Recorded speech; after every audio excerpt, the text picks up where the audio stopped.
It's Thursday. There's football tomorrow night, so Chuck and Bo here to preview the weekend of high school football on both sides of the state line. We'll start up in Michigan. Really interesting game in Division III where Edwardsburg meets Zeeland West. Kevin Bartz borrowed this offense from John Shalito, who is the head coach at Zeeland West. So this one's less about X's and O's and more about Jimmy's and Joe's, isn't it? Yeah, I mean, this game is going to be unbelievable. There's going to be a lot of points scored in this game. Both teams averaging close to 50 points a game. The Eddies, the last time the Eddies lost, November 24th of 2017, the last time they lost a game. The Ducks come into this game 9-1. Their only loss, Byron Center, 23-22, and they're ranked number 2 in the state of Michigan. 24 straight wins for Edwardsburg. They were ranked number 2 in Division III going into the tournament. Zeeland West 9-1. Man, this should be a head knocker up at Zeeland Stadium tomorrow night. And of course, good luck to Cassopolis and Constantine as well as they carry the banner of Michiana. But let's come into Indiana. We'll work our way up. So single A. Got Culver at 7-4, North Judson at 6-4. Blue Jays won back in August, but teams look a lot different by November than they do in August. Yeah, they definitely do. And Culver, Mike Zahner's down there. We saw him at Rochester for a few years as well, doing a great job really turning that program around. And when I look at this game, I look at it as the Sagarin ratings have these guys as 1 and 2. In fact, all the games we're previewing have all the teams at 1 and 2. So when then they talk about, you know, the seeded sectionals and stuff like that, I don't think it really matters, you know. But this game's going to come down to who wants it more. I know North Judson did beat them by 2, 26-24 the first time, but I really think the Cavaliers have stuff going in their direction here later in the season, and they got the momentum, I believe. Now, the one thing that's not going in the direction is Tucker Fisher was the quarterback at Culver. He went out for the year with an injury, so they still have Jalen King, dynamic back. But if it comes down to having to throw the ball a little bit, maybe you go with Trey Hampton over at North Judson a little bit better than the backup at Culver. Yeah, and I think that's an aspect too. Can these defenses shut down those running games and put the game on the quarterbacks of these, put the game on the quarterback's shoulder? Yep. And in that case, North Judson's the one that really has the quarterback that maybe have the better advantage. Well, let's jump into 3A, a rematch of a game that we had for you back in September on TV 46, Jimtown and Marian. The first time these two teams played, Marian won by a count of 17-3, but Jimtown has really been able to run the football as of late. Another game of 245 yards rushing last week in the win over Tippecanoe Valley. Yeah, when we look at this game, we go back to the first game they played. It was 17-3. Was it really that close of a game? Marian came out. They didn't play that well, but I think Jimtown's on a roll. Last 5 games they've won, average of 39 points a game, and only given up 8 points a game in those victories as well. Marian on the other side, they played a pretty tough schedule. We talked about the later second half of the season. First half, we talked about have they been adjusted, have they been tested, or anything like that.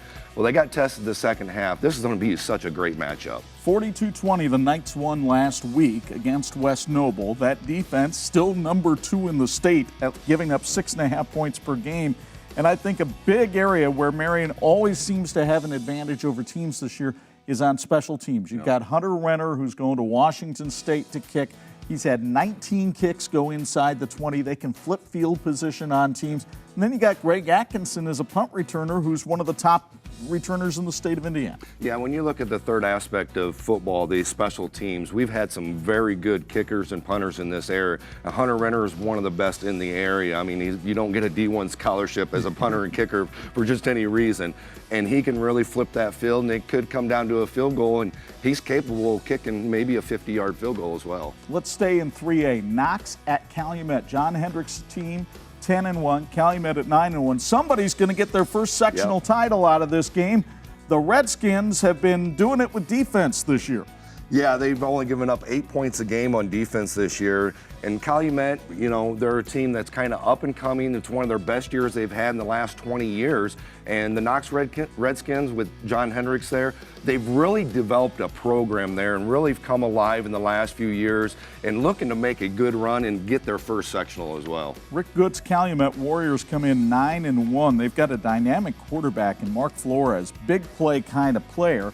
So I'll be curious to see what Knox is able to do defensively against him, but this one should be a good one up at the Arrowhead. Let's go into 4A. You've got the state's #3 passing team visiting the state's #1 rushing team.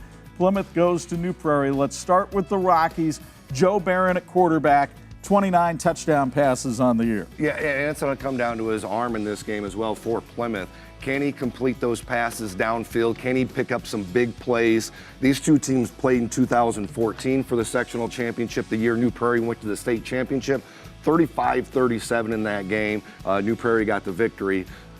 I look for it to be a high-scoring game as well. And New Prairie, or for Plymouth as well, they need to be able to pass the ball. Well, they also should be able to get some running out of Ivan Winkle. But when you talk about this New Prairie team, number 5 is the guy to keep an eye on, Chase Ketterer. Yeah, in these highlights, you're going to see him throw the ball a little bit, but Chase Ketterer is the #2 rusher in the state of Indiana, over 2,000 yards for Russ Radke's squad. And don't forget Chris Mays in that backfield as well. He can be dynamic. Yeah, their running game is set up by Chase Ketterer. Everything fills and flows off of him, whether it's their other running backs, whether it's their wide receivers. Everything flows off of him, and he's going to have a big game again like he has all year. But can Plymouth contain him enough? Some teams haven't been able to contain him enough, meaning giving up those big 50 to 70-yard runs. Can they contain him? Keep him to only those 3, 4, 5-yard runs and maybe occasionally a 10-yard run. But just do not give up those big plays because Chase Ketterer can bust you for 90. If you see somebody standing like this, they're probably the defensive coordinator for either one of these two teams because this is going to be a high-scoring game. How about Mishawaka at Elkhart Central? Keith Kinder's team beat the Blue Blazers at Rice Field by 5 in the regular season. Now you got to go back and do it again. That's the toughest thing in the high school football in the area is beating a team a second time in the playoffs and coming around that second time. Do you still have that momentum, that confidence? When I look at Mishawaka, Keith Kinder's done a great job over there and really sustained this program and built this program even more. And these kids just develop year after year, and as the season progresses, they continue to get better for Mishawaka. Justin Fisher over 1,000 yards now at quarterback, but when you're contending with Elkhart Central, you're contending with that guy, 23, Mark Brownlee, the state's 4th leading rusher. We saw him explode last week for 307 yards and 5 touchdowns in the win over Concord. How do you go about stopping him? Well, I'm telling you right now, last week's game, we've done Elkhart Central quite a few times in the last 2 years, and we've seen Mark Brownlee run the football. That is the best effort and the best game that I've ever seen him have because of his effort. And when talking to Coach Josh Shoddick about him, he talked about we challenged him all week. And again, he's going to have to be challenged this week in a big game. Can he be challenged? And I'm telling you right now, you cannot stop a guy like that if you challenge him and he plays like he did last week. So we'll see what happens at Rice Field on Friday night, 7 o'clock for that one. That should be fun, and so should our 46th game of the week. You've got Penn that has sectional titles just pouring out of its pockets, and Warsaw, they don't have any coming out of their pockets. Let's start with the Kingsmen. Been a different year for Corey Yeoman's team. They're 6-4 on the year. They still win with defense, but it's no longer the passing game. It's the running of that young man, Kyle Riffle. Yeah, when you look at Penn, everybody looks, okay, their record 6-4. How good are they? Well, we talk about what schedule they've played this year. They've been in a gauntlet schedule this year. They've won 5 straight regionals before last year and get knocked out in the sectional. They're not looking to get knocked out in the sectional again. They're looking to make those regionals, semi-state, state championship runs, 3 state championship runs in the last 10 years. So it's a team that's really going to go back to their basics, go back to that running game. Well, and in the first 5 games against really great competition, they gave up 28 points a game. In the last 5 games, they've given up 12 points a game. That defense has found its mark. Yeah, and when you talk about Penn, you cannot go without talking about their defense. Their defense is what stymies them all season long through the last 20, 50 years is they rely on their defense and their offense to not cause turnovers and just manage the football, sustain drives, and they rely on their defense for scoring as well. Now, what about the Warsaw Tigers? They come into this game with an electric offense, one that's scoring over 30 points a game, and we've seen guys like Wyatt Amos right there, and Blake Marsh, and Juan Jaramillo just run all over teams, but I think their defense gets underrated too. I agree with you there. I think their defense is one of the betters in the NLC, and they've shown it all year that their defense can step up against really good teams.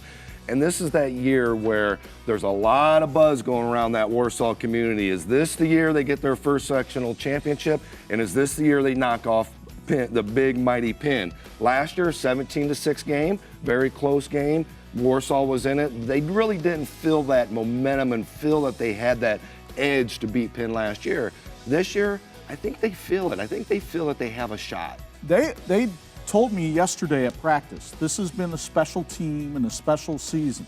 What would make it really special is to beat Penn, because 12 times Warsaw has played Penn in its history, and 12 times Penn has beaten them. Warsaw has never won a football sectional title. Will that all change tomorrow night? Or will the Kingsmen stay kings of 6A in the sectional? You're going to find out watching live on Facebook at 7, then do what you've done for 30 years, watching on TV 46, Friday night at 11, and Saturday morning at 9. Until then, we bid you adieu. Chuck Freeby and Bo Hunt, thanks for joining us here on social media.